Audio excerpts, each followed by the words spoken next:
Hello Shanmukh గారు ఇక్కడ. Hi hi ఎలా ఉన్నారు? బాగున్నారా? నేను బాగున్నా, మీరు ఎలా ఉన్నారు? మై గాడ్స్ గ్రేస్ చాలా బాగున్నాం. యాక్చువల్గా మీరు అంటే నవ్వుతూ ఉంటే ఇదంతా చూస్తూ ఉంటే బాగుండేది, కానీ బట్ ఎమోషనల్ అయితే మాత్రం మాకే కొంచెం ఇదిగా అనిపిస్తుంది. ఎందుకంటే ఎప్పుడు ఒక పక్కింటి అబ్బాయిలా కనిపిస్తుంటారు, చాలా రకాలుగా ఓన్ చేసుకున్న వాళ్ళు ఉన్నారు మిమ్మల్ని. సో అయితే ఈ సిరీస్ విషయానికి వచ్చేసరికి ఓవర్ థింకింగ్ అన్నారు కదా, మరి మీ రియల్ లైఫ్లో ఓవర్ థింకింగ్ మూమెంట్స్ ఏమైనా ఉన్నాయా? ఉంటే చాలా ఉన్నాయి సార్. నా బిగ్ బాస్ అంతా అదే ఉంది సార్.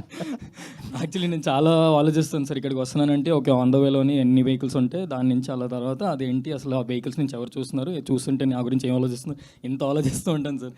ఒక పాయింట్ తర్వాత ఇంకా అర్థమైంది అంత ఆలోచించడం వేస్ట్, కొంచెం కొంచెం తగ్గించు అని.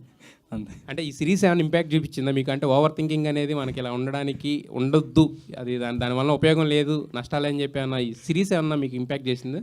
యాక్చువల్లీ సిరీస్ అంతా దాని గురించే సార్.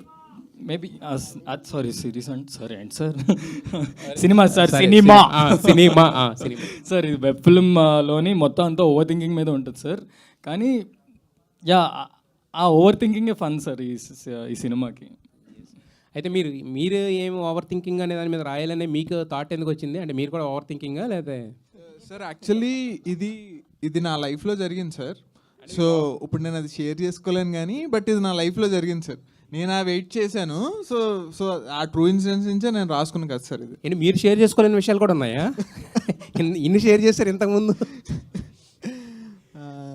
అయితే ఇందాక షన్ను గారి గురించి చెప్తూ ఒకటి అన్నారు. యాక్చువల్గా ఆయన ఒక చిన్న సీన్ చెప్పాను, ఆయన వచ్చేసి ఏం గుర్తు తెచ్చుకున్నారు అని చెప్పేసి చేసి వెళ్ళిపోయారు సింగిల్ టేక్లో అని.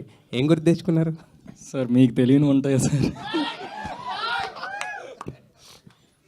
నితిన్ గారు, యశ్వంత్ గారు గుడ్ ఈవినింగ్. హలో అండి సార్. మీ